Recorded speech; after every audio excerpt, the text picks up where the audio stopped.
now we're at the Icons of Porsche event, and we just wanted to show you one of the types of things that goes down here in Dubai Design District, D3.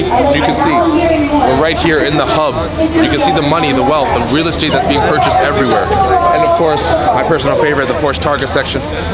But we're here for it. You see everyone looking. This is something that is not common here. So, welcome.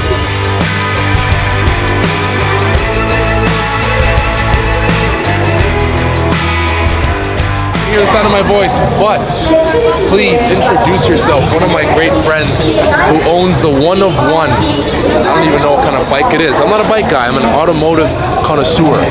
Please, tell me about yourself. Tell me what you do out here. So it's Khuzai. I'm just a simple bike influencer. I like to travel to different countries and experience super bikes in different countries. I just came back from India, where I rode the Civic Sinar and the S1000RR, and I did 1,500 kilometers. This is the guy. Please do follow him, subscribe to him, and looking forward. Over here, Icons of Porsche, ladies and gentlemen. Automotive management, Toronto. We've come to Dubai for this. This is life. This is what it's about.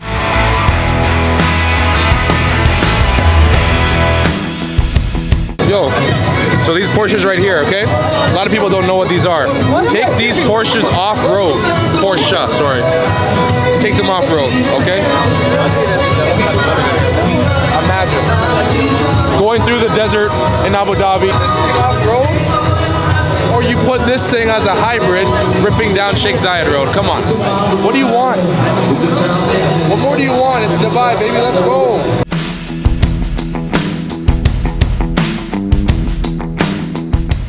The new modern age of cars today, look, it's built up really big and bulky. But if you look at the older cars, the older nostalgic ones, it's like they just didn't build so much safety in between you and the road. So you can just see like the curvature of the lines, the way the shape of the car is actually built. It's just more art. This is not art to me. I mean, maybe it is to some, but it's just, I don't know. It's a Honda.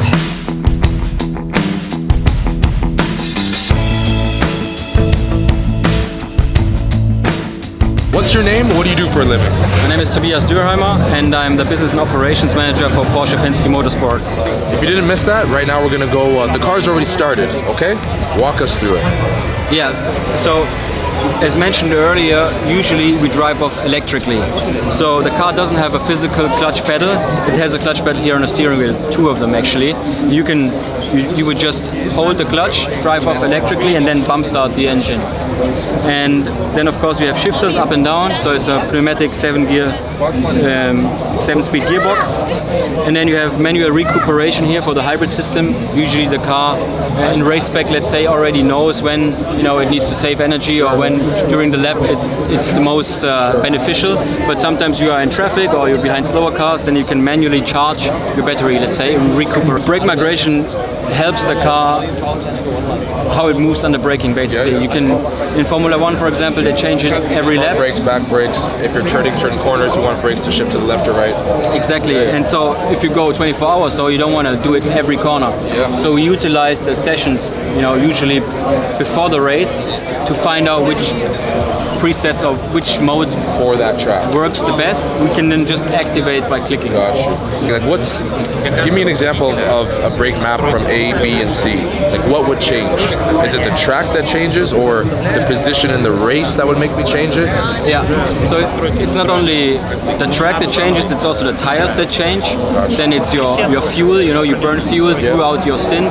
So the car behaves differently when it's heavier or less. And then of course you have tire degradation, so we have several sets available per race. Yeah, brand new tires is going to be one brake map.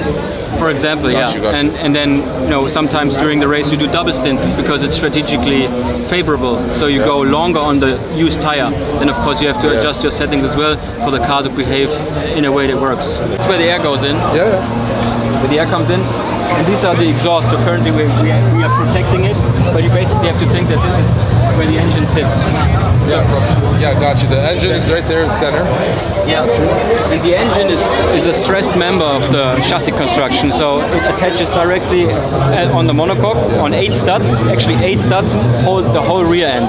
So there's the engine, then there's the MGU and the bell house and the gearbox, and the full rear axle basically hanging on the engine and the rear chassis.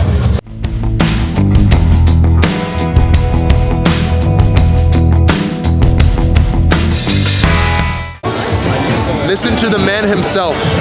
22,000 kilometers. But you drove it in this, or you had a camper van with you? No, and this, I did each kilometer there, because Porsche, they say each kilometer give you a smile, so I did it 22,000 smile in this car.